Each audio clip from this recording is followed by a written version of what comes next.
কোরবানির কথাটা এবার বলি একটু, এরপরে তরজমা বলুন। কোরবানির বিষয়ে দেখেন, শুধু একটা উদাহরণ শুনেন। কোন মুসলমান কোরবানির 3 দিন অর্থাৎ 10ই জিলহজ কোরবানি হয়, যেদিন আমরা কোরবানি করি এটারই কয় 10ই জিলহজ। তো কোরবানির দিন এবং তার পরের 2 দিন 10, 11, 12 জিলহজ মাসের এই 3 দিন, মানে কোরবানির দিন আমরা যেটারে বলি তার পরের 2 দিন সহ এই 3 দিনের ভিতরে যদি কারো কাছে 52.5 বড়ি রূপার সমপরিমাণ টাকা মূল্য থাকে তাহলে তার উপরে কোরবানি ওয়াজিব। 52.5 বড়ি রূপার দাম সর্বোচ্চ যদি 1000 টাকা করে হয় বড়ি, রূপার বড়ি কম, স্বর্ণের বড়ি বেশি। রূপার বড়ি 1000, 1200, 1300, কখনো কখনো 2700 টাকাও হয়। তাইলে যদি 1000 করে গড়ে হয় তাহলে 52,500, 52,500 কিনা এই ঈদের দিন, কোরবানির ঈদের দিন এবং তারপরের 2 দিনের মধ্যে যে কোনো টাইমে কারো কাছে যদি নিজের ঘরের এই মৌলিক প্রয়োজন, ওই যেটা আমি বললাম হাওয়ায় যে আসলি, বউ বাচ্চার বাজার, ওষুধপত্র সহ আমরা মৌলিক খরচ যেটা মোটা দাগের, এই মৌলিক খরচ যা তার অতিরিক্ত যদি ওই পরিমাণ টাকা সম্পদ কারো কাছে থাকে তার উপরে কোরবানি ওয়াজিব।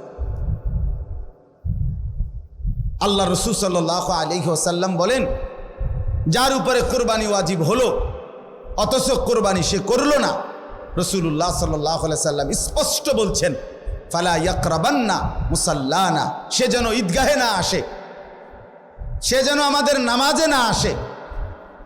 এই অপদার্থ তুই ঈদের নামাজ পড়তে আসবি না। রাসূলুল্লাহ সাল্লাল্লাহু আলাইহি ওয়াসাল্লাম স্পষ্ট নিষেধ করছে, নাফরমান তুই আসবি না, তুই উত্তালা, তুই ঘরে থাক।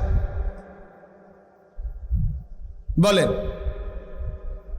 তাইলে জিলহজ মাসের এই 3 দিন, কোরবানির 3 দিন, মনে করেন আপনি গতকালকেও আপনার কাছে টাকা ছিল না, কিন্তু আজকে কোরবানির দিন বা তারপর দিন সকালবেলা আপনি একজনের থেকে 70,000 টাকা পাইতেন, এবার আজকে দিছে টাকাটা, বাইতাইছে ঈদের উপলক্ষে এই টাকাটা আজকে দিছে। আর এই টাকাটা ছাড়াও আপনার ঘরের পরিবারের সংসারের যা প্রয়োজন তা চলবে, সমস্যা নাই। এই টাকাটা তো আমি ধরছি না হিসাব, এই আজকেই টাকাটা পাইছেন, আজকে তো আগামী এই 3 দিনের সন্ধ্যার আগে আগে আপনার জন্য কোরবানি ওয়াজিব। যে মহিলার কাছে স্বর্ণ আরো কিছু নগদ টাকা আছে, 2টা মিলাইয়া যদি, যেমন একজন মহিলার কাছে মনে করেন 1 বড়ি স্বর্ণ আছে, 2 বড়ি, 1.5 বড়ি, এটা তো থাকেই, একেবারে ন্যূনতম 1-1.5 বড়ি স্বর্ণ তো যে কোনো মহিলারে আছে, বুড়া বেড়ি ভিতরে আছে, মহিলারও আছে, একেবারে গরিব বুড়া আবার ঘরেও আছে। সাথে যদি ওই 3 দিন এই মহিলার কাছে আলগা কিছু টাকাও আছে, 10,000, 5,000, 20,000, 15,000, উনার টাকা, এটি উনার মহিলার নিজের টাকা, স্বামী দিছে, নয়তো ছেলে দিছে, নয়তো বাপের বাড়ির থেকে দিছে, যেমনি হোক দিছে, এই স্বর্ণ আর ওই টাকাটা মিলাইয়া যদি 52,500 টাকার দামের চাইতে বেশি হয়, এই মহিলার উপরে কোরবানি ওয়াজিব, নিঃসন্দেহে ওয়াজিব। তাইলে 1 বড়ি স্বর্ণের দাম তো হলো 80,000, ওনার কাছে আরও আছে 5,000 ব্যক্তিগতভাবে টাকা, তো 85,000 ধরেন, তো 85,000 টাকা 52,500-এর চাইতে কম তো তাইলে এই মহিলার উপরে কোরবানি ওয়াজিব হলো কিনা? কই আমাদের সমাজে কয়জন মহিলার কোরবানি দেয়? বেড়িতে গুস্তও না খাবায়, কিন্তু কোরবানি কো, রুটি গুস্ত না খায় উনি, কিন্তু কোরবানি হইও কই না। রাসূলুল্লাহ সাল্লাল্লাহু আলাইহি ওয়াসাল্লাম বলেন, যে ব্যক্তি সামর্থ্য থাকার পরেও কোরবানি করলো না, সে যেন আমাদের নামাজে না আসে। কি পরিমাণ ধমক দিছেন!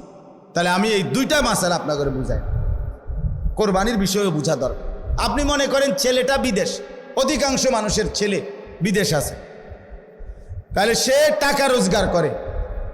এখন হে প্রত্যেক মাসে বা 2 মাসে 3 মাস পর পরই বাফেরে 20,000 30,000 টাকা দেয়। এই ছেলেটা বাপের লাগিয়া পাঠায়, বাপ মার লাগে।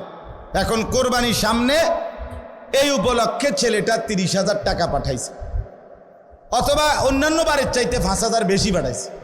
ধরেন আগে পাঠাইতো সবসময় 30,000, যেহেতু কোরবানি এই জন্য পাঠাইছে 40,000, কথার কথা 10,000 বেশি পাঠাইছে। এখন এই টাকাটা দিয়া ছেলেটার মা এবং বাপের কোরবানি করছে, বাপ মার নামে কোরবানি দিছে। এখন ছেলেটা, তার কাছে তো টাকা আছে, তার তো এই শুধু 30,000 টাকা না, তার কাছে তো তার ব্যক্তিগত জমানো টাকা আছে। তো তার কাছে তো অবশ্যই 52,500 টাকার অতিরিক্ত টাকা তার কাছে ব্যাংকে হোক যেখানে হোক তার কাছে জমা আছে না? কথা বলেন না কেন? তাহলে এই ছেলেটার উপরে কোরবানি ওয়াজিব কিনা বলেন না? তো এখন তার যে বাংলাদেশে তার বাপ মার নামে কোরবানি হলো, দিল, তো তাদের সোয়াব হইল, ঠিক আছে, তাদের কোরবানিও হয়েছে, কিন্তু এই ছেলের কোরবানি আদায় হয়েছে নি? কথা বলেন না কেন?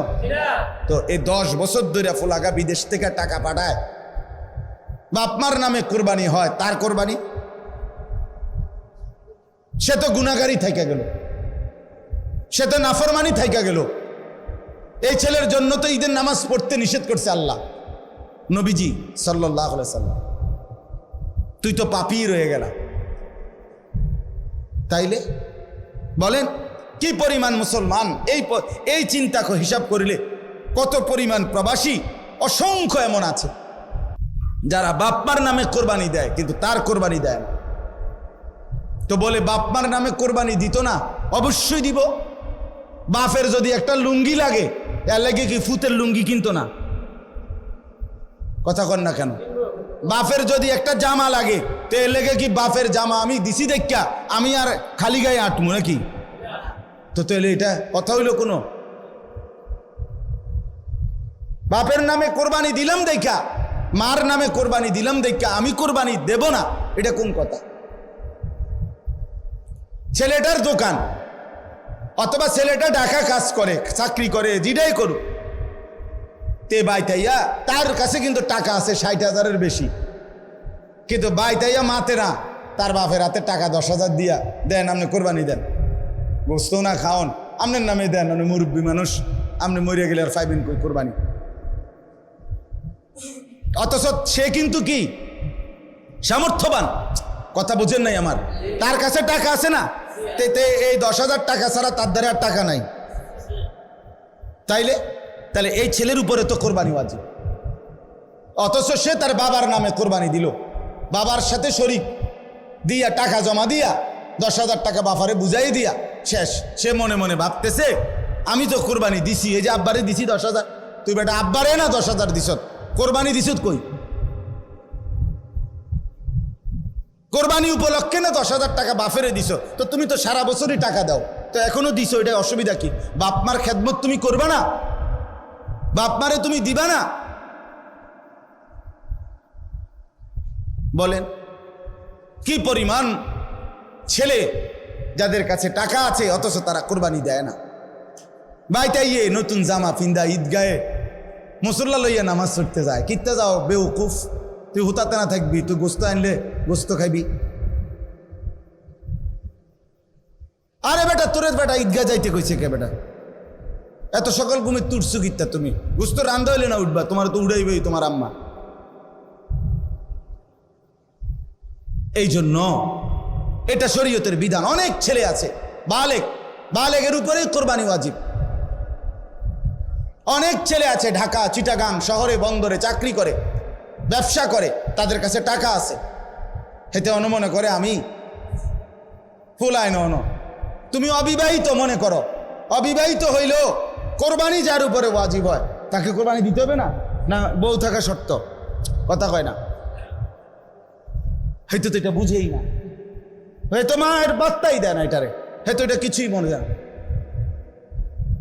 তাহলে এখানে বিবাহিত অবিবাহিত না, তো বালেগ হলেই শরীয়ত সম্মত টাকা, শরীয়ত নির্ধারিত যার কাছে আছে তাকে কোরবানি দিতে হবে। তাহলে অসংখ্য মহিলাদের উপরে কোরবানি ওয়াজিব হয়, অসংখ্য ছেলের উপরে। ছেলেটাই অল্প বয়সী, 18 বছর 20 বছরের ছেলেরে বিদেশ পাঠাই দিছে, ফোলা বিদেশ থেকে টাকা পাঠায়, বছরের পর বছর বাপমার নামে কোরবানি হয়, অথচ তার কাছে আরো টাকা আছে। তাহলে ওই টাকাগুলোর কারণে তো তার উপরে কোরবানি ওয়াজিব। এই জন্য দয়া করে বাপ, আরো অনেক মাসালা আছে, আমি শুধু বুঝায় বলব।